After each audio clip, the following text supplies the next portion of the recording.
Hello everybody, Ian Robson here. Welcome back to an episode of Coffee with Ian. It's funny, I realize I'm wearing a blue shirt today as opposed to my green. I think I wear green almost every Coffee with Ian. I have like, I don't know, like 6 or 7 green, I guess they would be called fatigue shirts. I don't know what the right word for the name of the shirt would be, but they're green shirts from the army basically. I have like 6 or 7 of them. And those are like my go-to shirts. I don't know why, but I like the color green. And I just use those ones because they work for everything. They're robust, durable. So I use them for lots of different random things, like fishing, for example. I use them for a lot of that, and just for wearing around the house too. But anyways, as I'm like seeing myself in the video, I'm like, oh, I'm wearing blue today. That's bizarre. Anyways,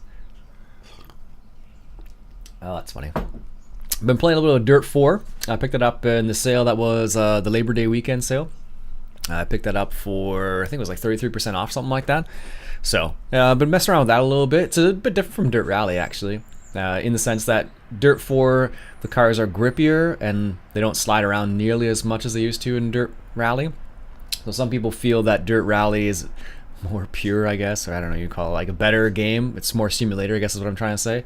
But in reality, maybe they're not, I don't know. But I played a little bit of multiplayer in Dirt 4, and Dirt 4 multiplayer is way better than the multiplayer in Dirt Rally, like miles ahead. You can do a rally race against somebody, you can do a land rush, you can do a rally cross, you can do, there's one other one you can do, which is great because before you couldn't do it like that. Before the way the rallies were set up in Dirt Rally was a little bit different. You had to set up like our league and everything, which is way more complicated. Now it's like if I want to go head to head with somebody, I just say, okay, hey, invite to the game, go head to head, and boom, that's it. So it makes it kind of interesting in that sense. But so far, I'm pretty pleased with the game. Actually, I like the way it looks. I think if I had a better video card, I probably would look even better. I think I'm only able to run it on high. I have to double check that. I think I was running on high graphics settings, and it seemed like it was good for the most part without any stuttering or anything like that.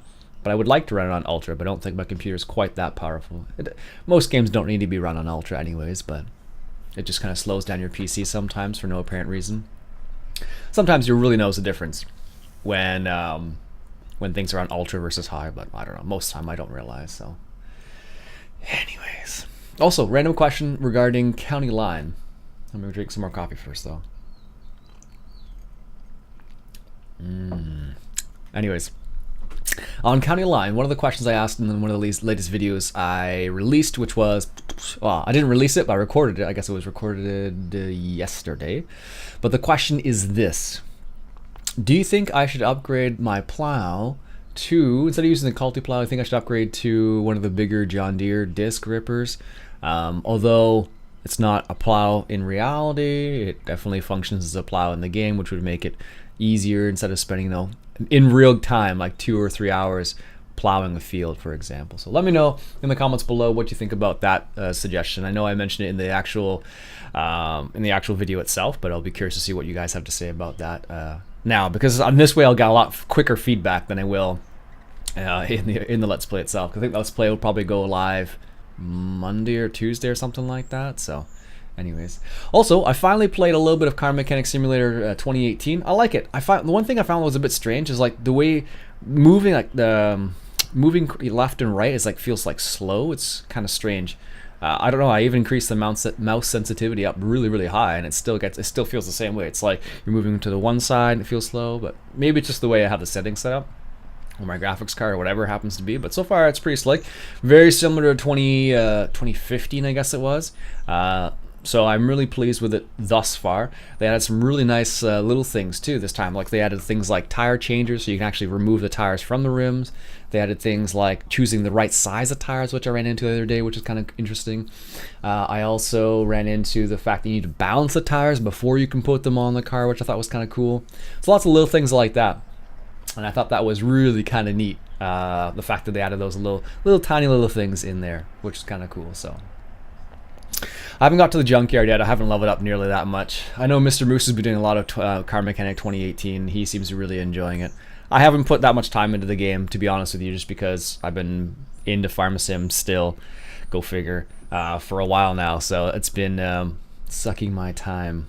Even though I just bought Dirt Rally, or Dirt 4 I should say, I've been still like, I could do that in Farm Sim right now. It doesn't matter sometimes. Like, I saw an interesting, excuse me, I now saw an interesting video the other day about when you buy games. He's like, did you buy one game or did you buy like many games? Because it was like a Humble Bundle related thing. And it was like, no, he didn't just buy one game. He just bought 9 games.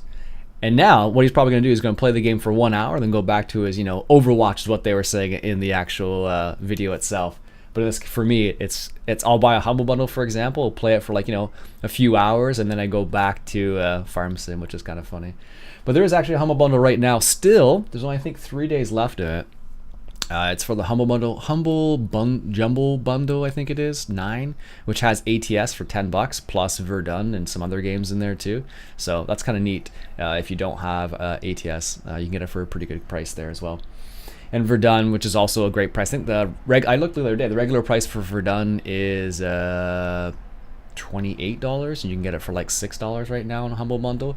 Verdun's a first-person shooter, World War I style, which apparently is the same as Battlefield. Spud was telling me the other day. I don't know what the difference is. If it's better, one's better than the other. You let me know. I don't play many FPS games. I haven't played a lot. Not since Modern Warfare 3, I guess it would be the last one I kind of played. And I haven't picked that up for ages. So, yeah, it's been a long time. I think the last time I picked up that was when I had some friends who were playing it too. It was like my World of Warcraft friends, and they're like, oh, let's play this game. So we played it together, and then that was last. I played that first-person shooter.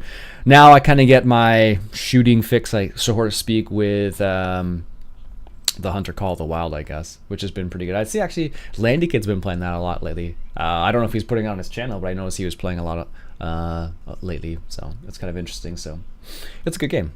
And they added that little new DLC, the new backpack DLC, which is pretty slick. So I still haven't leveled up enough to get some of the other calls though. So like I haven't got the calls for like moose, for example, or bear. Sorry, I just heard something in the back. I'm like, what the heck is that? It's my wife getting up, I realized. So hi. I don't know if she heard. She says hey. Anyways, that's what I think I noticed with the Hunter DLC, which is kind of neat.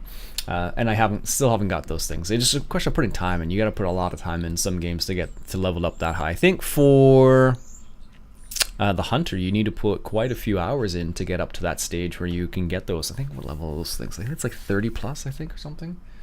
So you need a pretty high level character in order to get those. I'm pretty sure Landy Kid already has all of them, but I don't know. That's what I noticed. It's a slow progression. So I think I just recently started using the shotguns in the game, which is kind of interesting. It's a bit different than the bow. I still prefer the bow.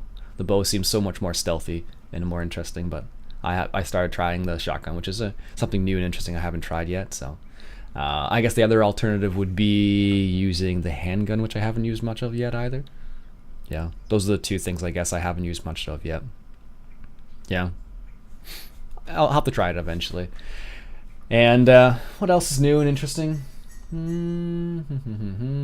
They released some interesting footage related to the Italy DLC that's going to come out for ETS at some point in the near future. That was on the SES blog. If you haven't checked that out, definitely worth checking out if you're interested in European Truck Simulator and what they're doing there. So, yeah. Yeah, that's it for me, I think. Yeah. Until next time then, enjoy the coffee. Coffee is so good.